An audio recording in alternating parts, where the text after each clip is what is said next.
존경을 표하고 싶고 여기 함께 할 수 있어서 영광으로 생각합니다. 오늘 저는 방금 이현승 선생님께서도 훨씬 더 전문적인 말씀을 해주셨지만 좀 구체적으로 실현 전략을 세우는 데 있어서 사회정책 중에서도 적극적 노동시장 정책으로 우리가 어떤 계획을 세울 수 있는가에 대해서 말씀드리고자 합니다. 앞서서 제가 그 4가지에 대해서 조금 강조를 하고 강의를 시작하면 좋겠다고 생각을 하였는데요. 첫 번째가 방금 전 강의에서도 말씀하셨듯이 노동 대변 집단, 노동자 집단하고 기후위기에 대응하고자 하는 소위 녹색 집단하고 그 추구하고자 하는 방향이 반드시 일치하지 않고 오히려 갈등의 관계가 있는 경우가 더 많이 있을 수 있어요. 이런 경우에 우리가 함께라고 하는 추상적인 언어보다는 이제 좀 더 구체적으로 내려와서 각 집단이 어떠한 사회정책으로 동맹을 맺어서 이것을 정부 그리고 자본 쪽에 요구할 것인가. 이제 구체적으로 동맹을 맺어서 요구해야 할 카드, 협상안 이런 것들을 이제 내놓아야 하는 시기로 간다고 생각을 합니다. 그래서 기후위기 대응 집단과 노동 집단의 동맹을 위한 방법으로서 사회정책 안이 있을 수 있다. 그러니까 제가 말씀드리고 싶은 한 가지이고요. 두 번째는 일자리라는 것, 직업이라는 것은 직무의 조합이라는 것이죠. 그러니까는 여러 가지 직무, 저희가 여러 가지 직무, 멀티태스킹을 하는 거가 하나로 모아서 우리가 직업이라고 말을 하는 거잖아요. 그래서 녹색 전환이라고 할 때 어떤 직업이 통으로 대체되는 게 있을 수도 있고 이 직업 내에서도 어떤 직무는 녹색 기술화돼야 될 수도 있고 어떤 직업은 그 자체가 이미 탄소 배출을 하지 않고 중요하기 때문에 유지하고 오히려 일자리의 질을 강화하는 데 힘써야 될 일자리들이 있어요. 대표적인 게 돌봄입니다.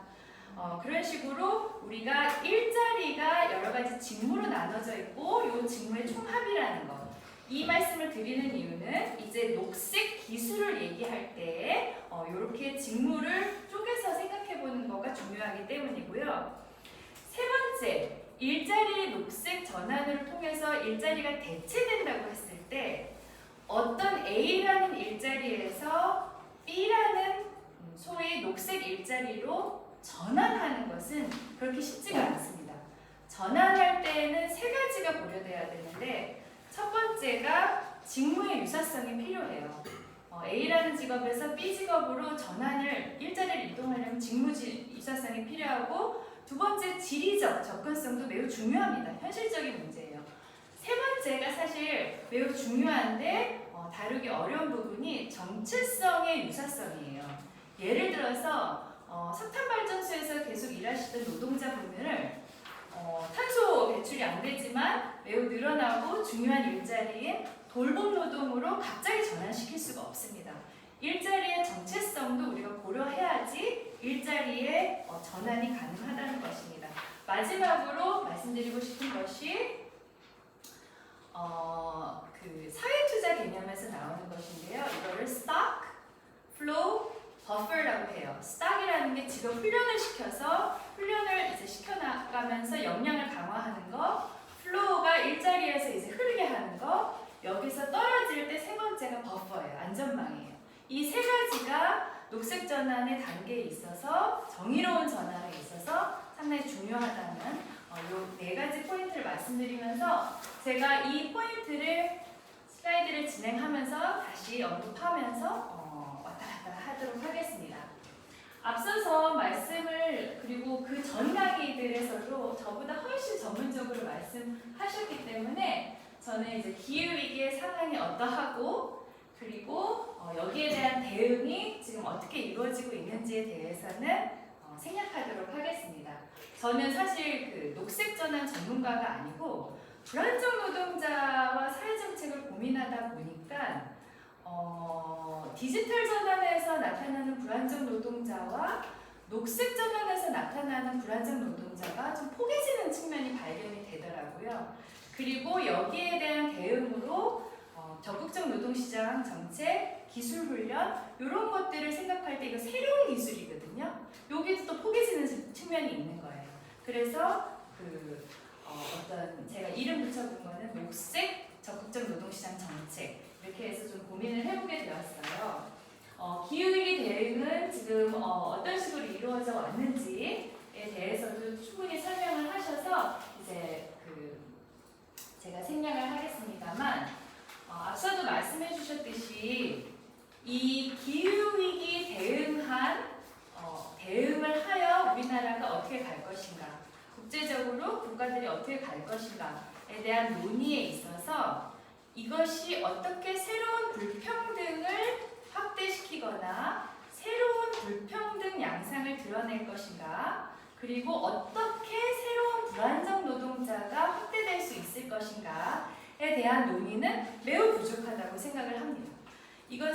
지금까지의 논의는 이 기후위기에 관련한 비전문가인 제가 보기에도 상당히 이걸 통해서 어떻게 한국이 또 K-그린으로 갈 것인가라든가 녹색 성장을 할 것인가에 대한 논의가 많이 이루어졌지, 이것을 사회 정책 측면에서 저희 또 업계에서 보면은 사회 정책 측면에서는 기후위기 대응한 논의는 거의 지금 이루어지고 있지 않기 때문에, 특히 한국에서는 그렇기 때문에 이 부분에 대한 강조가 훨씬 더 많이 필요하다고 생각합니다.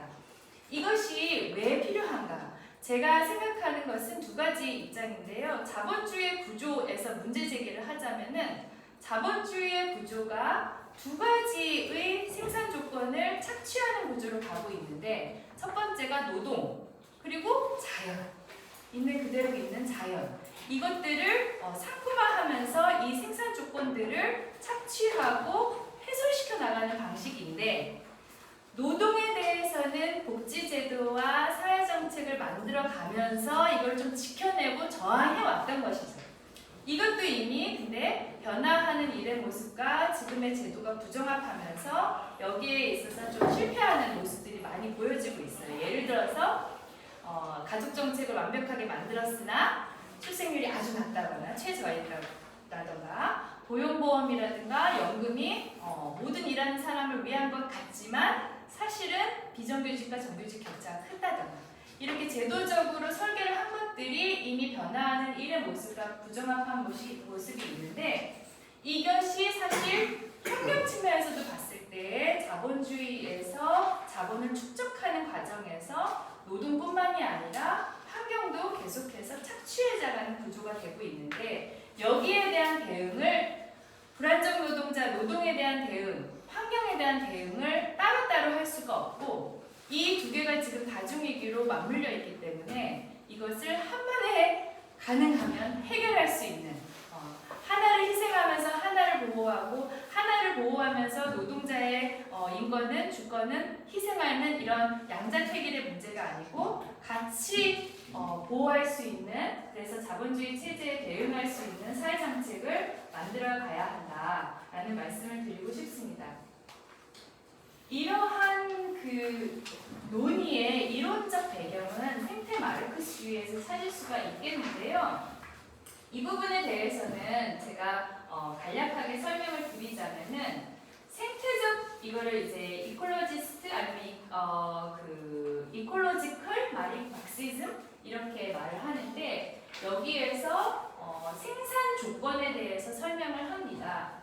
외적 물리적 조건, 생산의 개인적 조건, 그 다음에 공동체적이고 일반적인 조건들이 자본이 부가가치를 창출하고 자본을 축적하는 데 있어서 이 생산 조건들을 활용을 하는데, 예를 들어서 생산의 개인적인 조건, 노동자의 노동력 같은 것들은 그동안 가정에서 여성이 무임금으로 노동이 재생산될 수 있는데 기여를 한다던가, 아니면 사회적 제도로서 숙련 형성을 시키거나 사회적 보호를 통해서 노동력을 재생산해내는 것을 유지해온다거나 이런 모습이 있는데, 자연과 천연 자원의 경우에는 계속해서 이 자연과 천연 자원을 활용하는 방식으로 가지만 이것이 효과적으로 재생산을 해내는 것은 우리가 실패했다는 것이 이제 점점 드러나고 있다는 것입니다. 그래서 생태 마르크스주의에서는 자본주의 체제가 가지고 있는 근본적인 이 메커니즘이 환경과 노동을 착취하는 구조로 가고 있다라는 어떤 이론적 근거를 제공하고 있습니다. 그렇다면 아까도 말씀을 해주셨지만 성장에 대한 이런 자본주의 체제 자체를 이제 비판하는 관점에서 환경 문제가 어떻게 다뤄지고 노동 문제가 어떻게 같이 다뤄지고 하는 것을 보셨다면은 성장의 관점에서도 여러 가지 이제 입장이 있는데 이것도 앞서서 이미 다 강의를 들으셨을 것 같아요.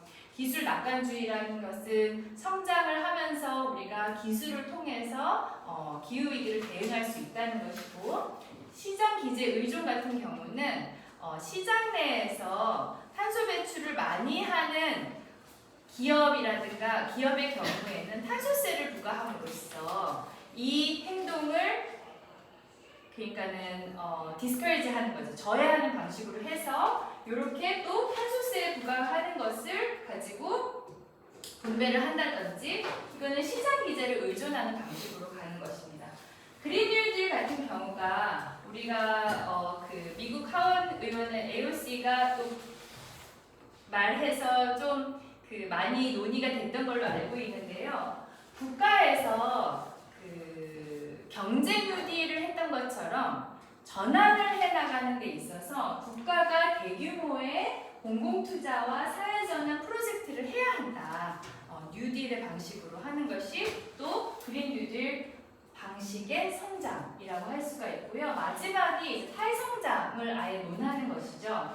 그래서 이론적으로는 성장을 하면서 탄소 기후위기에 대응하는 것이 거의 불가능하기 때문에 이제는 자본주의 체제에서 무한정 계속 생산해내가는 그 체제 자체를 바꾸고 소비도 적게 하고 생산도 적게 해나가는 탈성장주의로 가야 한다는 것이 이제 성장을 둘러싼 몇 가지의 이제 두드러지는 관점이었습니다. 여기서는 이제 소비를 줄이기 위해서 공적 규제가 상당히 이루어져야 되고 재분배 정책이라든가 노동시간 자체를 축소한다거나 일자리를 나눈다거나 이런 방식으로 또 공공정책들도 제한이 되기도 하였습니다. 이제 구체적으로 정의로운 전환에 대해서 살펴보겠는데요. 정의로운 전환은 이미 제가 다른 발표 자료도 보니까 많이 논의를 하셔서 짧게만 다시 이 강조를 하자면은 노동자와 지역사회를 보호하고 사회적 위험과 유익성 등의 평등한 분배를 보장, 그러면서 지속가능한 발전에 필요한 경제적, 사회적 변화를 성취할 수 있도록 한다. 그래서 이제 구체적으로 이렇게 이제 방금 전에도 강의를 해주신 바대로 탄소 의존에 탄소 사용에 의존하지 않는 사회로 이행하는 데 있어서 노동이나 불평등 문제도 적극적으로 다루고 있는 개념이라고 이해를 했습니다. 국제기구 논의에서도 사실 1992년에 이미 그 국제노동조합연맹에서 이 기후위기 관련된 회의에 참여함으로써 이 기후위기 논의에 있어서 노동조합도 적극적으로 개입한다는 것을 이때 공식화한 것이고요. 그리고 ILO에서도 국제노동기구에서도 정의로운 전환을 위한 이행 원칙이라든가 일자리에 대한 디센트 괜찮은 일자리 개념과 정의로운 전환 개념을 통합하여서 어떻게 정의로운 전환을 이루면서도 디센트한 일자리를 우리가 만들 수 있을 것인가에 대한 논의를 적극적으로 하면서 보고서도 발간이 되었습니다. 방금 말씀드린 2019년의 보고서에 따르면은 ILO의 정의로운 전환을 위한 7대 원칙에 이런 것들이 있어요.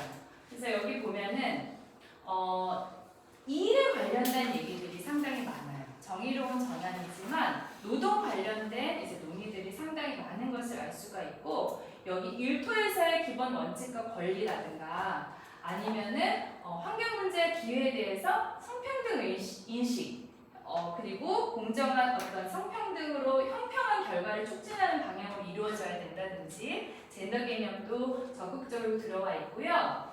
그리고 경제, 환경, 사회, 교육, 훈련, 노동 관련해서 일관성 있는 정책 체계가 마련해져야 된다라든가 여기 그리고 특히 사회적 보호 이게 사회 보장의 영역이고 직업 능력 개발, 노동자의 단결권과 단체 교섭권 등도 이 7대 이행 원칙에 다 포함되게 됩니다. 그러니까 이게 정의로운 전환을 위한 보고서인데 여기에 7대 원칙에 이렇게 노동 관련돼서 그리고 직업 능력 개발이라든가 사회적 보호라든가 이게 사회정책의 영역인데 이런 것들도 이행 원칙, 7대 이행 원칙에 적극적으로 포함되어 있는 것을 볼 수가 있습니다. 이거를 주요한 정책 영역으로 한번 살펴보면은 이렇게 9개의 정책 영역이 있는데요. 여기서 이제 거시 정책이라든가 거시 경제 정책이라든가 거시 성장 정책이 있을 수 있고 산업 정책들이 있을 수 있는데 저는 여기서도 특히 주목한 것이 사회적 보호 관련된 정책, 그다음에 적극적 노동시장 정책에 대해서 주목을 해보았고 오늘 그것에 대해서 좀 더 구체적으로 말씀드리겠습니다. 일단 한국에서의 탄소 중립 전략 주요 내용들은 이렇게 있고 이것은 아까 설명을 해주셨기 때문에 제가 넘어갈게요. 그리고 한국판 뉴딜에 대해서도 어떻게 특히 이런 지난 정부에서 발표가 됐던 것인데 이런 추진 전략이 있었다는 것 여기서 한 개만 제가 말씀을 드리자면 그 추진 과정에서와 그 내용의 한계를 분석한 것을 말씀드리자면은 여기서도 이 전면적인 개혁 과정에 있어서 불안정 노동이 어떻게 양상될 수 있다든지 불평등의 위험성이 어떻게 확대될 수 있다든지라는 것은 충분히 논의가 되지 않았던 것이 주요 함이라고 할 수가 있고요. 이것에 대한 이제 문제 제기를 하나 하는 게 첫 번째 단계이고 그 다음에 이어서 이 문제 제기에 대해서 해결을 하려면 이러한 사회 정책들을 마련해야 한다라고 이제 요구하는 게 그 다음에 구체적인 단계라고 할 수가 있겠습니다. 그러면 그 2단계 구체적으로 노동자 집단과 기후위기 대응하는 녹색 기후위기 대응 집단이라고 해볼게요. 이 두 단체, 이 결산체들이 동맹을 맺어서 어떤 사회정책을 기업 또는 주요하게는 정부에 요구한다면 어떤 것들이 있을 수 있을까에 대해서 적극적 노동시장 정책을 살펴보고 말씀을 드려보겠습니다. 그러기 위해서는 적극적 노동시장 정책에 대해서 먼저 이제 말씀드려야 될 것 같아서 여기 조금 개괄적으로 설명을 드려보겠습니다. 적극적 노동시장 정책은 아까 제가 말씀드린 그 훈련, 그 다음에 일자리 흐르게 하는 거, 그 다음에 이제 버퍼, 안전망, 그래서 스탁, 플로우 버퍼의 중에서도 특히 이 앞에 두 개에 해당된다고 할 수가 있어요. 버퍼는 또 사회적 소극적 노동시장 정책에 해당되는 실업보험이라든가 이런 게 해당될 수 있는데요. 적극적 노동시장 정책은 일단 고용 유지 및 촉진, 직업 훈련과 직업 알선 부인구직 제도를 통해서 노동시장으로 노동자들이 노동시장에 참여하고 그 다음에 참여를 할 수 있도록 일자리가 보장되거나 참여하는 데 있어서 장애물이 될 수 있는 정보 비대칭을 해결해주는 부인구직 서비스를 해주거나 아니면은 여기에 적합한 기술을 얻을 수 있도록 직업훈련을 한다는 거예요. 직업훈련을 통해서 노동시장에 진입하게 하는 것도 중요한 직업훈련이지만 노동시장에 유지해서 그 자리에 머물 수 있게 하는 것도 중요한 직업훈련입니다. 그래서 이러한 정책들이 적극적 노동시장에 포함될 수가 있고요. 이거를 조금 더 만약에 구분을 다시 한다면은 사람의 그러니까는 개개인의 인적 자원이 향상되는 방식으로 더 투자하는 적극적 노동시장 정책이 성격이 더 강할 수도 있고, 아니면은 노동시장 친화적으로 일자리에 이제 밀어넣는 방식으로, 내지는 그 정보 비대칭을 해결해서 빨리 노동시장에 진입하게 하는 방식으로 적극적 노동시장 정책이 또 설계될 수도 있는데요. 물론 다 있지만 성격이 조금 어느 쪽이 더 강하다 이렇게 나뉠 수가 있는데, 노동시장 친화 정책으로도 마찬가지로 숙련 형성에 기여한다고 볼 수 있는 측면도 있어요. 이거는 여기 일자리 경험을 통해서 숙련 형성의 기회를 가질 수 있다라는 측면이 있기 때문에 노동시장, 우리나라 사실 청년 정책에서 이런 것들을 약간 조금 과도하게 많이 사용되는 경향도 있습니다. 예를 들어서 인턴제라든가 이런 것도 숙련을 쌓게 하는 의도 때문에 있는 거죠.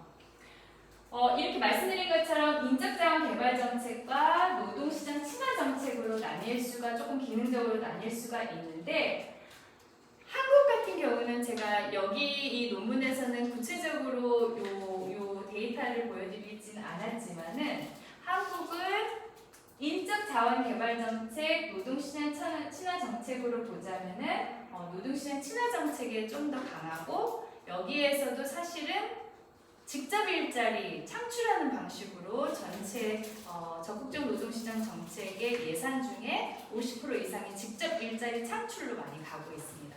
이것은 모든 나라가 그런 게 아니고요. 숙련 형성에, 직업훈련에 훨씬 더 많이 비중을 둘 수도 있고, 구인구직 서비스에 훨씬 더 많이 비중을 둔 일본 같은 경우가 그러한데요.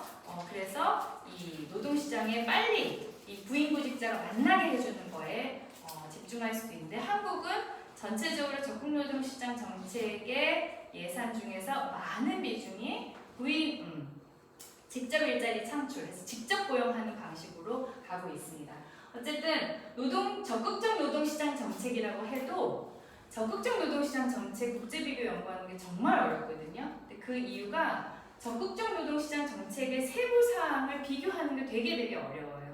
왜냐하면 다 다르게 구성돼. 우리나라랑 일본만 하더라도 이렇게 다르고, 그 다음에 이걸 조합으로 만들어서 훈련을 한 다음에 인센티브를 줘서 노동시장에 진입하는 것 등등 이렇게 구분하기가 좀 어렵기 때문인데요. 한국은 어쨌든 직접 일자리 창출 방식으로, 직접 고용 일자리 창출 방식으로 가는 것이 가장 많은 예산을 차지하고 있습니다. 이것은 물론 노인 일자리 관련해서 투자되는 것이 많기 때문에 전체 ALMP에서 이 부분이 많습니다.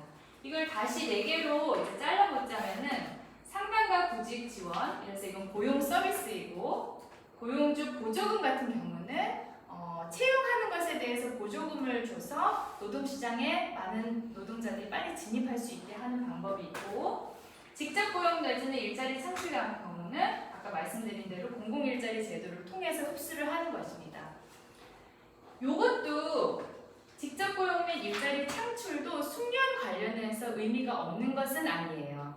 인적 자원 개발과 좀 멀리 있긴 하지만 그럼에도 불구하고 실업 상태에 오래 있게 되면은 숙련이나 기술 수준이 도태될 수 있기 때문에 노동시장에 머물러 있게 함으로써 숙련이 폐하되거나 도태되지 않게 하는 등등 일자리에서 계속 머무를 수 있게 하는 것, 또한 인적 자원 개발의 성격이 전혀 없다고 할 수는 없습니다. 학자마다 또 그렇게 얘기할 수도 있는데요.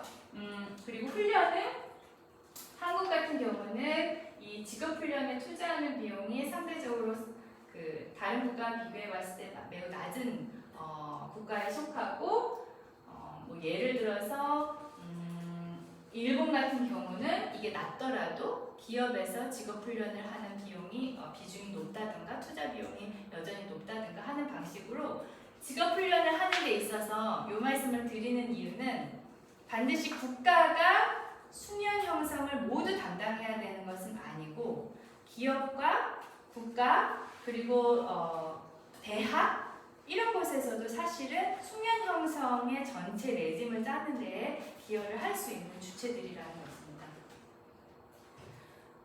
그래서 적극적 노동시장 정책은 항상 전환기에 많이 활용되는 정책이었어요. 복지국가, 유럽의 복지국가의 경우에 황금기를 지나서 신자유주의의 물결이 이제 닥쳤다라고 하는 80년대, 70년대 후반부터 80년대를 보면은 이때 복지국가의 뭐 축소가 많이 이루어졌다고 하는데 이때 적극적 노동시장 정책을 국가별로 다른 방식으로 적용한 것을 볼 수가 있는데요.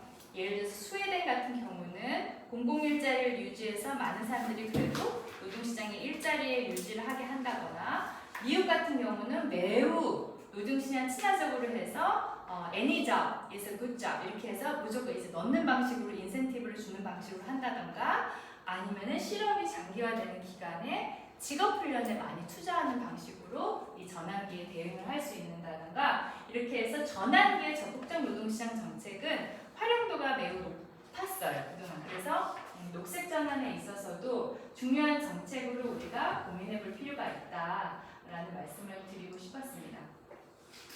그러면 전환기 노동시장의 불평등과 불안정 노동의 문제는 무엇일까? 라면 이 전환의 과정에서 발생하는 비용을 누가 부담할 것인가? 이거는 일자리를 만들어내거나 새로운 기술을 훈련해내거나 여기다 투자하거나 이런 것들 이제 누가 부담할 것인가? 문제가 생긴 거고요. 이거를 정부 차원에서 공적 지원을 얼마만큼 할 것인가, 적극적 노동시장 정책 중에서도 어떤 영역에 할 것인가, 그리고 누구에게 할 것인가 이런 것들이 불평등과 불평등의 양상과 불안정 노동의 확대에 영향을 많이 미칠 수 있기 때문에 매우 중요한 문제라고 할 수가 있겠죠. 지금 현재 그 탄소 유발이 많이 되는 산업 부분과 재생에너지, 녹색경제 분야로의 일자리가 여기서 많이 줄지만 이쪽에서 많이 늘기 때문에 대체될 수 있다라는 주장도 많이 있는데 아까 초반에 말씀드린 것처럼 A라는 곳에서 일하시는 분이 B라는 곳으로 대체를 해서 이동을 하기 위해서는 그리 쉬운 일이 아닙니다.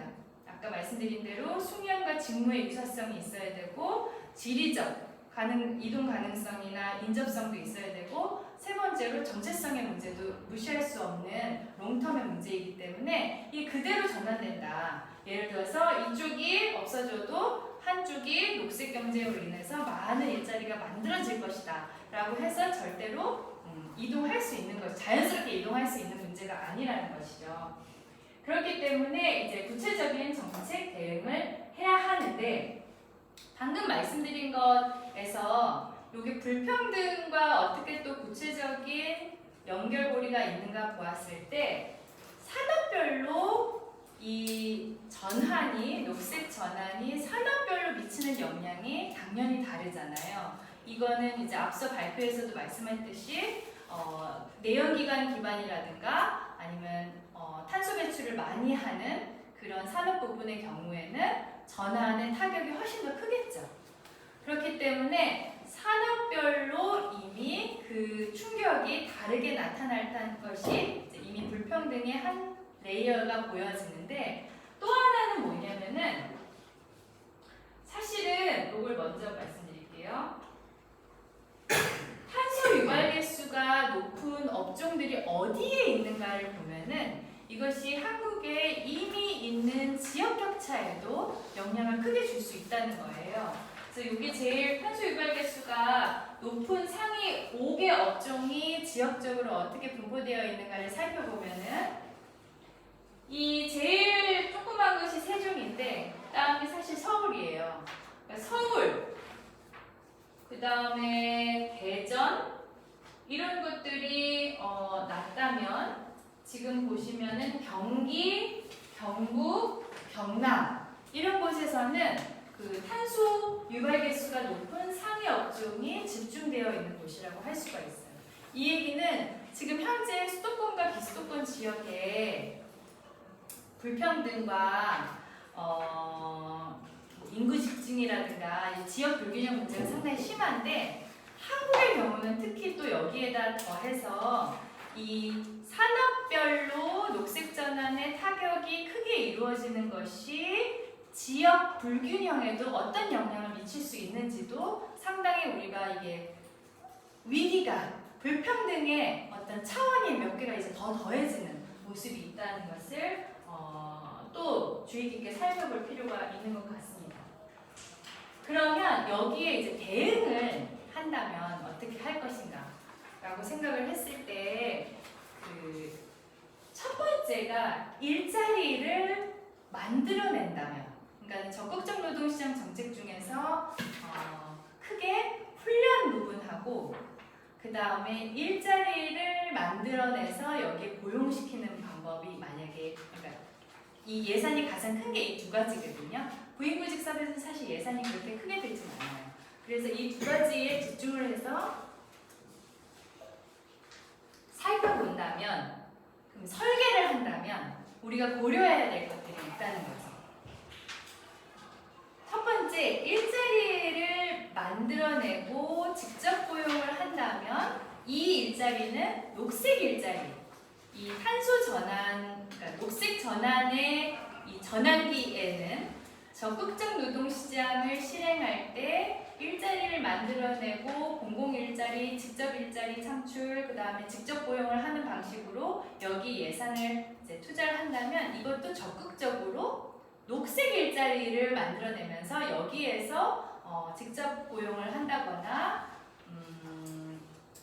일자리를 유지할 수 있도록 한다거나 이렇게 하는 방식이 있고, 하나는 이제 직업훈련 방식이 있는 거죠. 직업훈련에 있어서 녹색 기술이 어떤 것이고 어떤 영역에는 얼마만큼이 필요하고, 그래서 여기에다가는 기업이 투자할 것이냐 정부가 투자할 것이냐 이렇게 논의가 이제 필요한 거죠. 첫 번째로 녹색 일자리를, 그래서 개념이 이제 중요해지게 됩니다. 녹색 일자리가 뭔가 보면은, 녹색 일자리의 개념은 최근에 최근이라고 해도 또 시간이 많이 흘렀는데요. 2011년에 ILO 보고서에서 그린 잡 개념이 이제 소개가 되어요.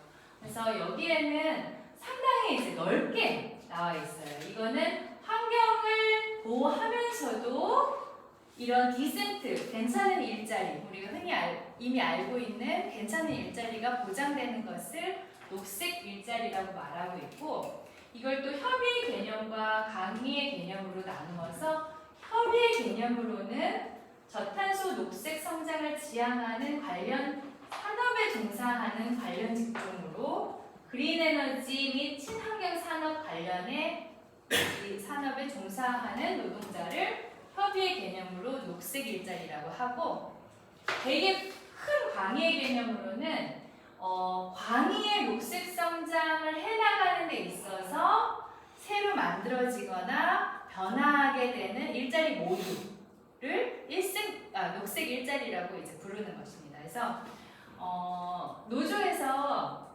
일자리를 요구할 때도 이 녹색 일자리의 개념화를 어디까지를 할지 요거를 좀 구분해서 요 새롭게 상당히 저탄소 녹색 성장을 지향하는 요 관련 사업, 그린 에너지 관련 사업에 있는 것을 녹색 일자리라고 하여 요 녹색 일자리에 대한 요구를 할 것인지, 아니면은 광해 개념으로 해서 이 전환의 과정에서 필요하게 되는 발생하게 되는 일자리 변화가 있거든요.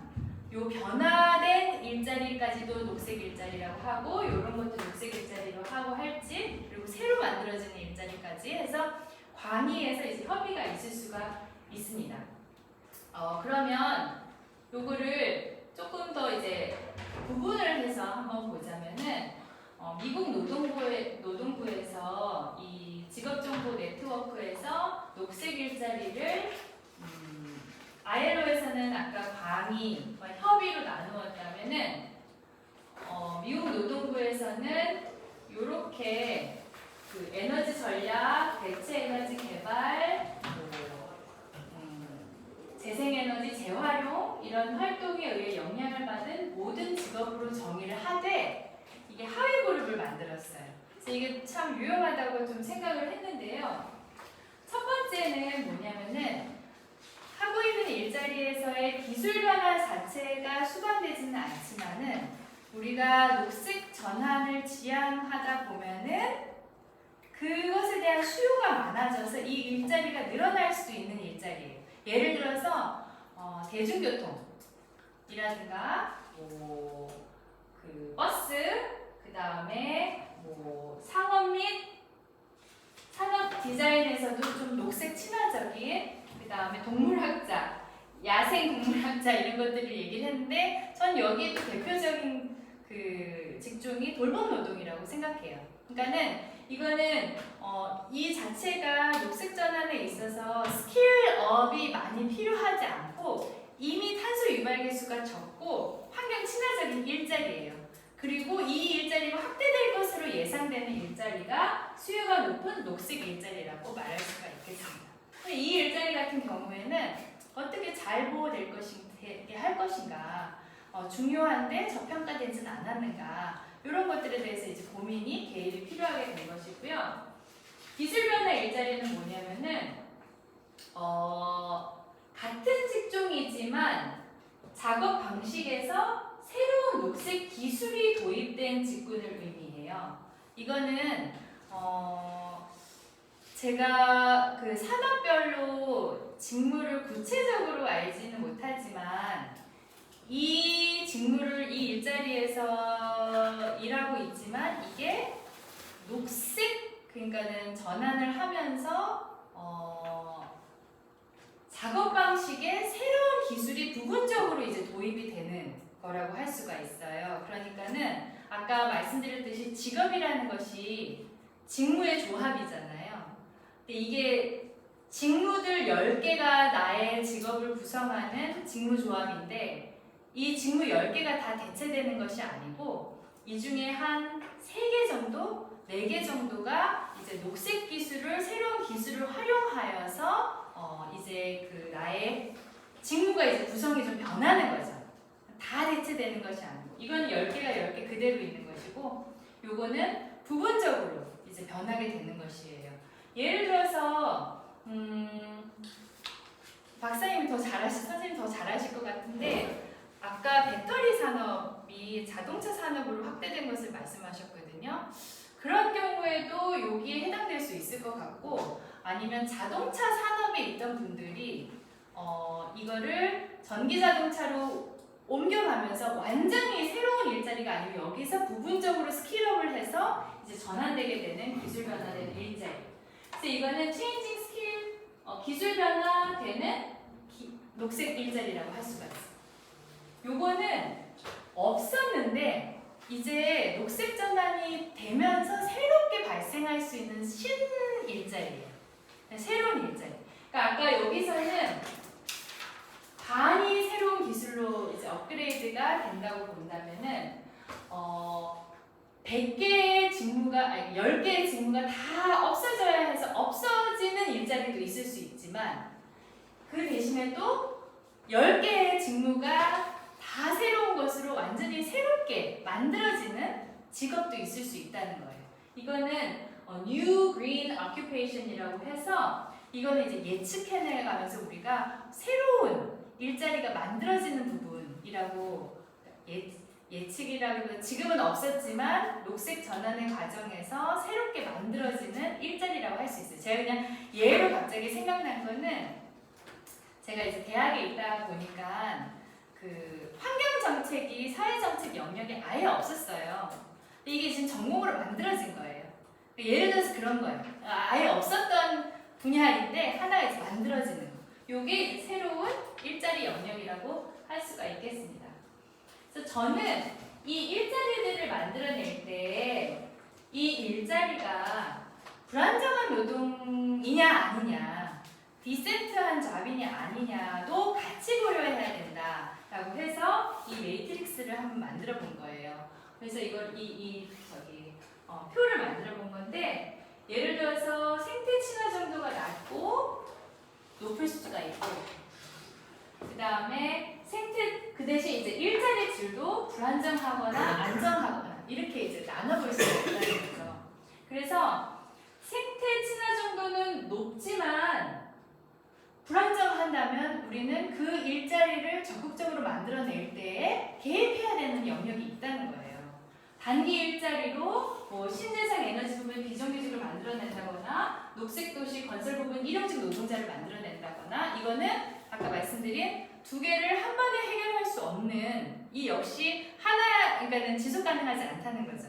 두 개를 같이 해결할 수 있는 좋은 녹색 일자리를 만드는 방향으로 이제 가야 된다면 이렇게 도식을 할 수가 있고 여기에 사실 그런 것도 있는 것 같아요. 생태 친화 정도가 상당히 높지만 탄소 유발계수 되게 낮지만 불안정 노동으로 대표되는 직군이 또 돌봄 노동이 있잖아요. 그러니까 이런 노동 같은 경우도 이렇게 2x2도 넣어볼 수가 있는 거죠. 그리고 안정성은 되게 높은 것 같지만 이제 생태 친화 정도는 되게 낮은 내연기관 제조업 산업의 정규직이 있다면은 이제 여기는 사실 전환이 이제 되겠죠. 전환이 되겠지만 제가 생각할 수 있는 예를 이걸 넣어봤는데 요거를 생태 친화 정도는 어느 정도쯤에 있을까? 그 다음에 일자리의 질은 어느 정도 있을까를 두 개의 차원을 보면서 일자리들을 구분해 나가면서 공공 투자가 이루어져야 할 직접 일자리 창출 부분은 어디인지를 우리가 이제 요구해 나갈 수 있다는 것을 말씀드리고 싶었습니다. 그 다음이 녹색 기술인데요. 녹색 기술, 녹색 훈련.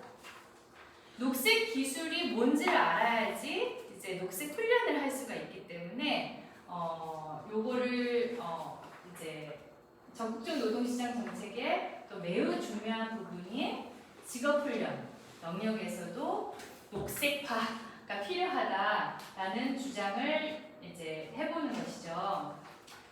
이미 ILO에서도 그 녹색 기술이라든가 녹색 훈련이라든가 이런 것에 대해서 정의를 하고 있습니다.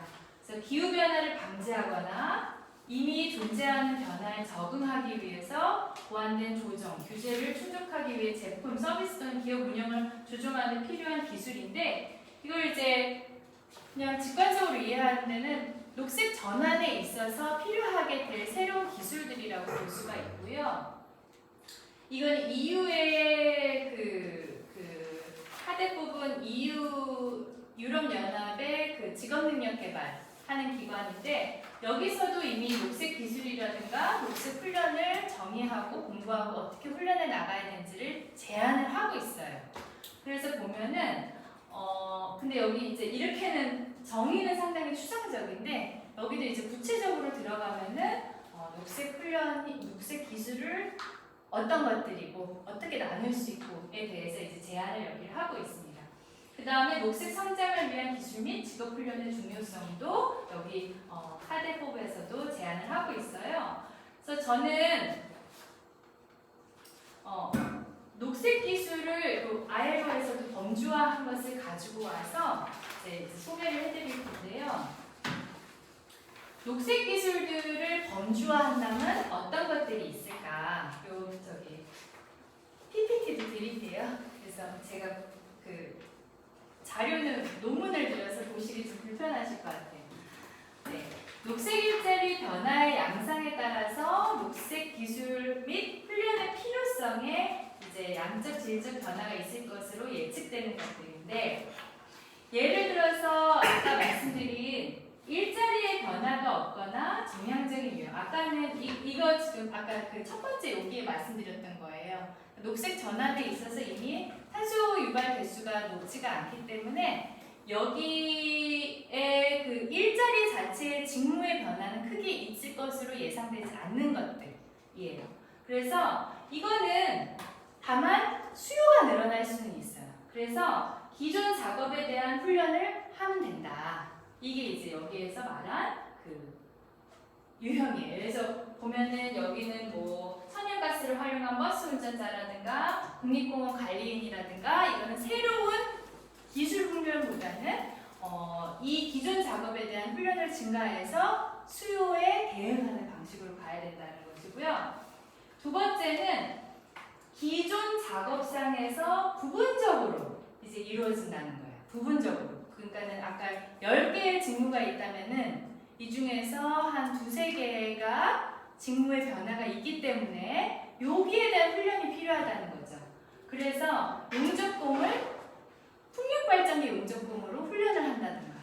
이런 방식으로. 그 다음에 농장주나 농업인을 스마트팜으로 훈련을 시킨다거나 이거는 직무가 전체가 다 이렇게 바뀌어야 된다는 건 아니고 녹색 스킬업이 좀 필요하다는 거예요. 세 번째는 일자리에서의 직무 변화들이 있기 때문에 이게 이제 전반적으로 변해지는 직업의 모습이 이제 변하게 되는 경우가 되거든요. 요 두 번째 요거는 이제 원래 직업 훈련 하던 거를 늘려야 되고 이거는 현장 학습이나 짧은 훈련을 통해서 우리가 직업 훈련이 완성될 수 있다는 거죠. 예를 들어서 아까 말씀드린 대로 용접공이라든가 농업인의 경우에 현장 학습이라든가 짧은 훈련을 통해서 그 부분은 스킬업을 할 수 있다는 거죠. 계속해서 몇 차례에 걸쳐서 단기적으로 우리가 설계할 수가 있고요. 요거는 짧은 교육 과정일 수도 있고 장기간에 갖춰서 연속적인 훈련일 수도 있는데 예를 들어서 건물 이 전체적인 전기 흐름을 하는 기계 그 관련된 작업인이 있으시다면은 이 건물 에너지 컨설턴트가 되시게 하는 방식으로 건물을 이해하고 있지만 새로운 에너지 관리에 대한 정보 습득이 필요하실 수 있다는 거예요. 이런 직업 훈련이 필요하다라는 것이고요. 네 번째가 아까 말씀드린 완전히 신흥 직업 유형이라고 할 수가 있어요. 이게 사실 요게 제가 지금 같이 공부하고 있는 게 디지털 전환인데 디지털 전환하고 되게 흡사하더라고요. 이런 거 녹색 경제에서 만들어진 신흥 직업 유형이라고 하는 거는 이제 완전히 새로운 일자리이기 때문에 이거는 사실 상당히 높은 기술 변화예요. 기술이 요해요. 그리고 디지털 전환의 경우에는 완전히 하이 테크놀로지를 구사하는 일자리인데 이런 것들은 새로 만들어지기 때문에 새로운 대학 학위가 필요할 수도 있고 아니면은 상당히 연속적인 훈련이 필요할 수도 있다는 거죠. 직업 훈련이. 그래서 이렇게 네 개로 나눌 수가 있다. 직업을. 근데 한 가지 중요한 것은 우리가 일자리의 총량도 생각을 해야 된다는 거죠. 일을 할 수 있다는 것은 또 매우 중요하기 때문에 그래서 일자리의 비중하고 그 다음에 이 저탄소 경제로 이행하는 데 있어서 이 기술들이 얼마나 중요한가를 가지고 이 카드법은 이렇게 또 나누어 봤어요. 요거를 다시 앞으로 간다면은 요 1, 2, 3, 4 중에서 사실 4번에 같은 경우에는 일자리의 그 정량적 그러니까 그 양 자체는 아주 많지 않을 수가 있어요. 근데 정부에서 만약에 이쪽에 다 돈을 뺏는다 그러면 상당히 고기술의 고임금 그 다음에 기업의 상당히 하이텍에다가 지원을 해주는 방향으로 갈 수 있고 요게 사실 얼마나 많은 사람들에게 일자리를 보장해 줄 수 있는 그런 혜택으로 갈 수 있는가에 대해서는 문제 제기를 할 수가 있는 거잖아요. 그러니까는 1, 2, 3, 4의 유형에 있어서 요게 노동시장에서 얼마나 그 일자리 비중을 차지하는가 그리고 대다수의 노동자에게는 어떤 훈련을 요구를 하는 게 가장 먼저 필요한 것인가에 대해서 전략을 세워볼 필요가 있겠죠. 이 카드법에서는 약간 다르게 요거를 이제 유형화를 했는데 어쨌든 일자리 비중을 가져왔다는 것인데 여기서 여기 보시다면은 중요한 기술이면서도 일자리 비중이 높은 것들이 이제 여기에 있는 게 해당이 돼요. 그래서 여기를 보면은 기존의 일자리에서 직무 변화가 어느 정도 탑업을 시킨다고 하는 거거든요. 이거를. 그래서 10개의 직무 중에 3개를 이제 녹색 기술로 업그레이드 하면서 이게 탑업 기존의 기술에서 탑업 방식으로 한다. 요게 하나 있을 수 있고 그 다음에 일반적인 이 녹색 기술은 뭐냐면은 제가 요게 일반 기술이고 요게 이제 일반적 제가 약간 그 번역을 잘못했는데요. 일반 기술의 경우에는 요거에 해당이 돼요.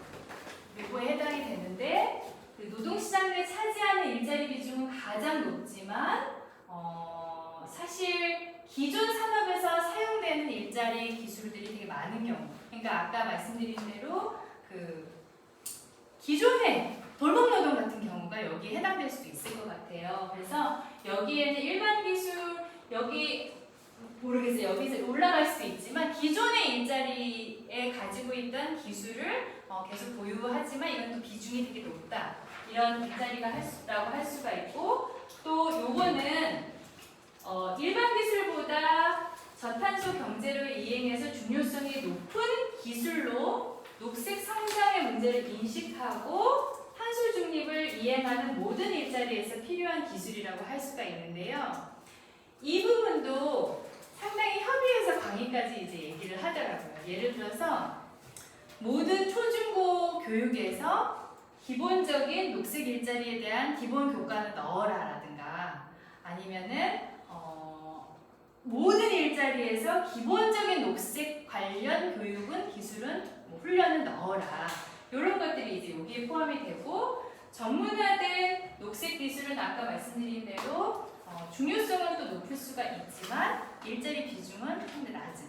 그 다음에 기존 기술을 보충하는 방식이 사실은 기존의 직무에서 조금 어느 정도를 이제 훈련을 해서 서로 업그레이드 해나가면서 스킬업을, 녹색 스킬업을 하는 방식이 라고 할 수가 있습니다.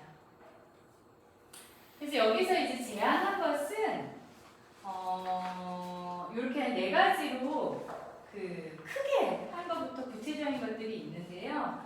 예를 들어서 일반적인 녹색 기술의 경우에는 노동시장 전체 인력에게 교육될 필요가 있다라든가, 그 다음에 고수준 저탄소 기술에 기초가 되는 핵심 과목을 이제 정규적인 학생들의 과목에 포함을 하라던가 이런 부분들이 있고, 전문화된 고급 녹색 기술의 경우에는 이제 수익성이 담보될 것 이런 얘기를 하는 이유는 예를 들어서 이거는 상당히 전문적인 녹색 기술에다가 개인이 투자를 한다면은 이게 리스크가 있을 수가 있기 때문에 이거는 수익성이 담보된다는 것은 이 리스크에 대한 보완을 해줘야 된다 이 얘기라고 할 수가 있고요. 그런 다음에 이제 또 마지막으로 이런 제안도 했어요. 환경 문제를 인식하고 이 녹색 기술을 훈련시킬 수 있는 교육자를 양성할 것 이런 제안도 구체적으로 했어요. 그래서 제가 이게 구체적으로 한국에서 이 제안들을 관련된 제안들을 해보았을 때 바로바로 맞닥뜨리는 문제들이 있더라고요. 예를 들어서 청년 관련해서 어떤 위원회 활동을 했었을 때 청년 일자리 인센티브 주는 거 고용주에게 일자리에 촉진 ALMP의 하나잖아요.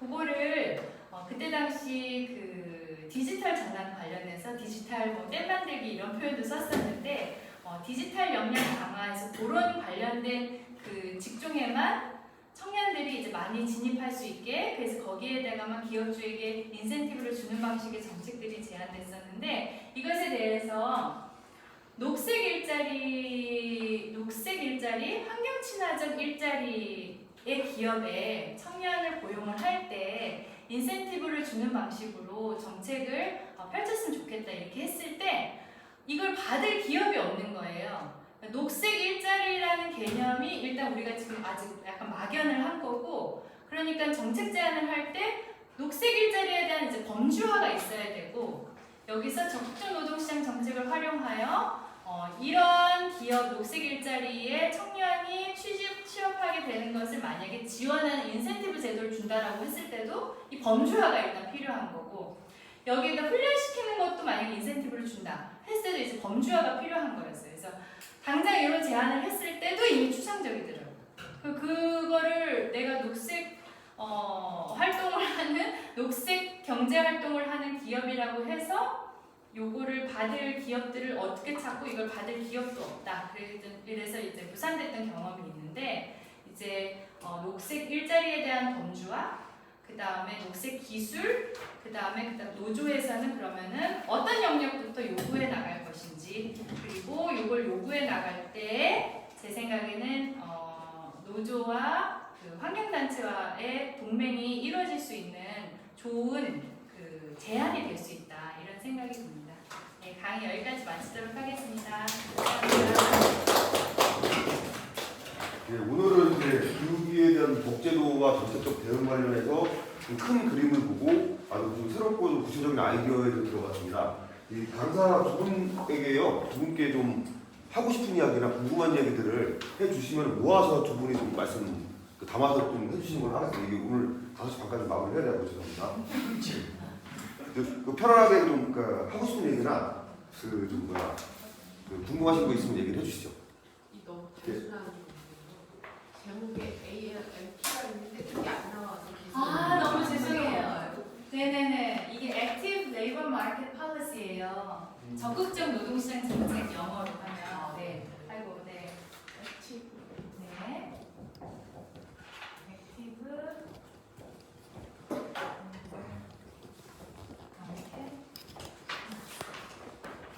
이게 이제 적극적 노동시장 정책. 네. 죄송합니다.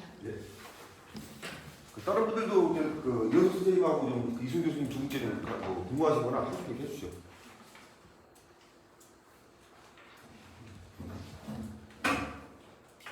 작은 배시장 오늘 도움 얘기 많이 나왔는데 부모 정도 좀 합칠 일 없어요?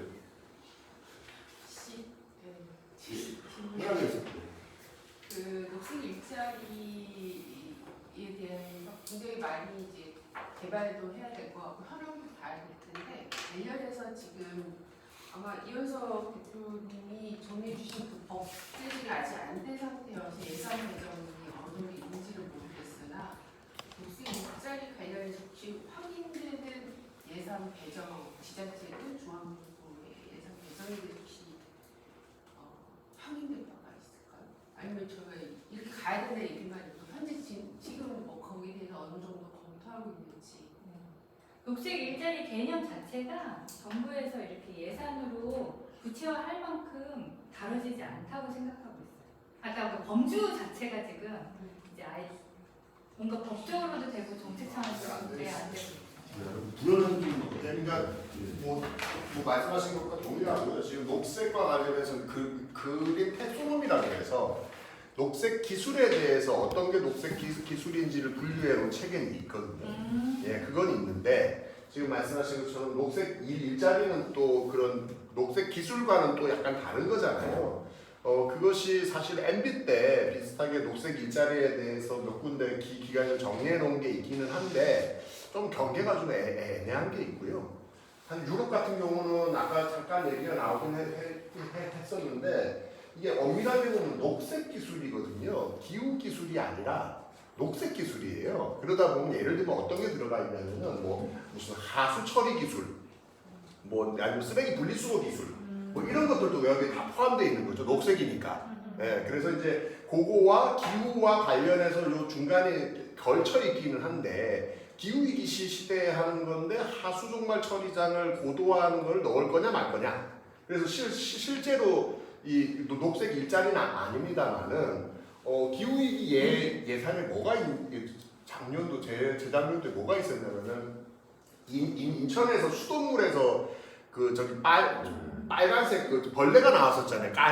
깔따구라고. 예, 그거를 안 나오게 하기 위해서 고도화하는 IT 기술 이런 게 그 녹색 예산에 들어가 있거든요. 그러니까 이런 좀 경계가 좀 애매해요. 그러니까 기후와 관련한 부분에 조금 더 포커스긴 한데 이름이 녹색이다 보니까 이 경계는 어디인 것이냐 이런 게 앞으로 좀 쟁점일 것 같고요. 뭐 비슷하게는 그러다 보니까 원래 예를 들면 무림이 폐기물이 환경부가 하고 있는 일반적인 녹색 예산이나 관련한 일자리가 그냥 묻어가는 경우가 너무 많은 거죠. 실제로 우리의 포커스는 전환인데 전환이 아니라 기존에 있었던 것들에 그냥 얹혀가는 그런 경우들도 꽤 많습니다. 혹시 아까 녹색 기술 체계화가 됐다고요? 그, 아니 체계화보다는 분류돼서 영역 보고서 정도만 나왔어요? 예, 그 벌써 2010년대 녹색 한국에 한국에. 네. 예, 물론 그때 당시 녹색 기술 안에는 요즘 얘기하고 있는 원자력 기술이라든가 이런 것까지 다 포함해서 그 저탄소 녹색 성장 시연에 근데 그건 지금 사실상 폐기됐고요. 예, 그 당시에 그걸 안 썼어요. 안 썼고 뭐가 녹색 기술인 거냐? 가지고도 한참 그러니까. 이제 논쟁이 돼야 되는 상황.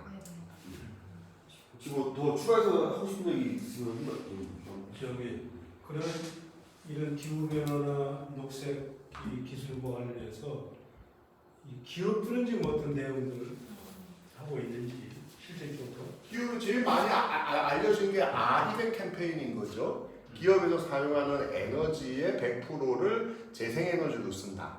근데 이게 이제 보통 이제 그냥 아리백으로만 알려져 있습니다만은 좀 더 구체적으로 들어가면 스코프 1, 2, 3 해가지고 그냥 단순하게 쓰는 전기만 이제 재생에너지로 쓰는 경우, 좀 더 나가가지고 납품받는 부품도 재생에너지로 만들어야 되는 경우, 그걸 조립하거나 운반하거나 이럴 때도 모두 다 재생에너지로 쓰는 이제 스코프 3까지 보통 이제 나가야 되는 건데, 현재는 그렇게 돼 있지는 않고 어쨌든 그럼에도 불구하고 저희 굉장히 많이 신경을 쓰고 있는 거고요. 최근에 그 대표적으로 포스코가 기후 재난을 당했었잖아요, 작년도에. 그것 때문에 수조 원의 손실을 본 거라서 사실 기업 차원에서는 관심이 많은 게 당장 이것 때문에 이익을 얻기 위한 것도 있지만 손실이 생기는 경우도 포스코처럼 생기는 거고요. 그리고 2025년부터는 이제 기업의 정보를 공개할 때 아예 기후 관련한 내용을 이제 보통 우리 ESG라고 그러지 않습니까? ESG 항목을 아예 기업 공시에 의무적으로 넣도록 하고 있어요. 그게 유럽에서도 먼저 생긴 이유가 단순하게 환경적인 사회적 책임도 있습니다만은 많은 경우에 기후 문제로 실질적인 손해가 생기고 있거든요. 뭐 예를 들면 배가 침몰한다거나 뭐 포스코처럼 공장이 잠긴다거나 이런 기후 리스크에 대해서 기업의 공시를 할 때 우리는 어떤 준비를 하고 있고 어떤 대비책을 세우고 있고 이런 계획들까지 같이 넣도록 하고 있어서 인터넷에 검색해 보시면 기업 공시에 대비하기 위한 지금 학원도 있고요. 예, 인터넷 강좌도 열리고 있고요. 지금 굉장히 뜨거운 시장입니다. 거기가 지금 준비를 해야 되거든요. 지금 뭐 그리고 수출도 제재가 있지 않아요? 아니 그게 이제 아까 이야기했던 네. 그 탄소 국경세가 대표적이고 그렇죠.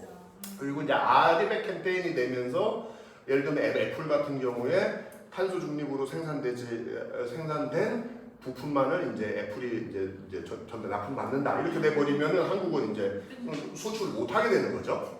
그러다 보니까 이게 일종의 무역 규제 내지는 기업의 경쟁력이거나 리스크 강화, 리스크에 대한 준비 이런 쪽으로 지금 개념이 굉장히 확대되고 있는 거죠.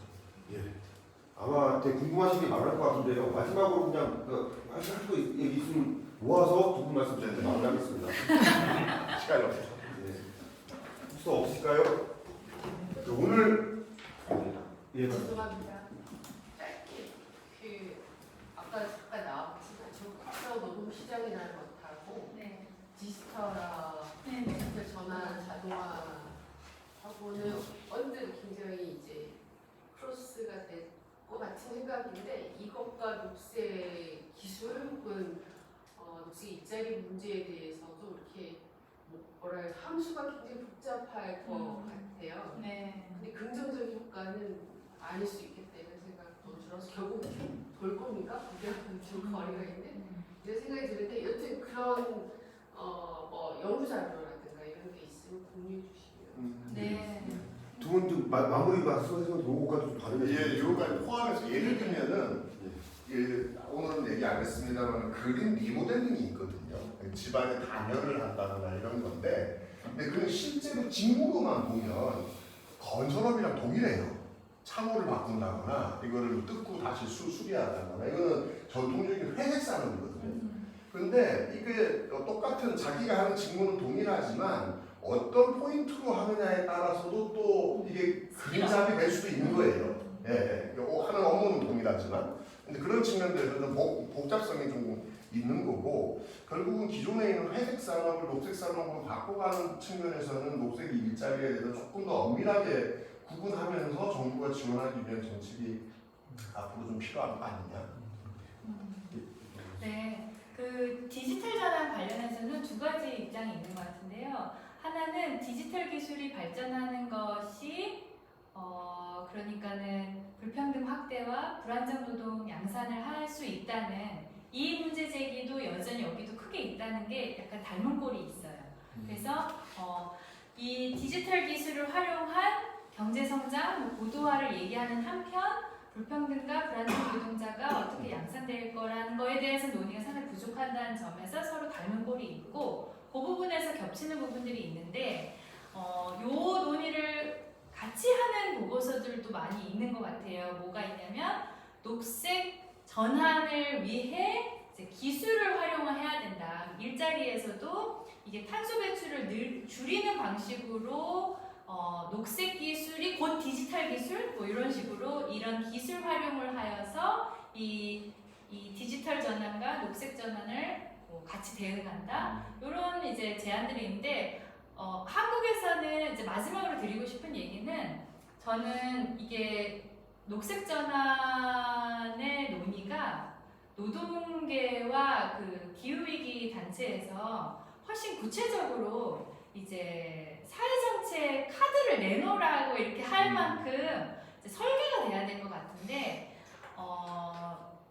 한편 요 두 집단이 갈등의 여지도 되게 많은데 이거를 같이 연대해서 동맹을 맺게 하는데 사회정책을 되게 중요한 카드로 사용할 수 있다라는 점을 좀 다시 주장을 해보고 싶습니다. 예, 오늘 좀 되게 흥미롭고 중요한 말씀 많이 해주신 두 분께 큰 박수로 감사드리겠습니다. 네, 진짜 수고하셨습니다. 감사합니다.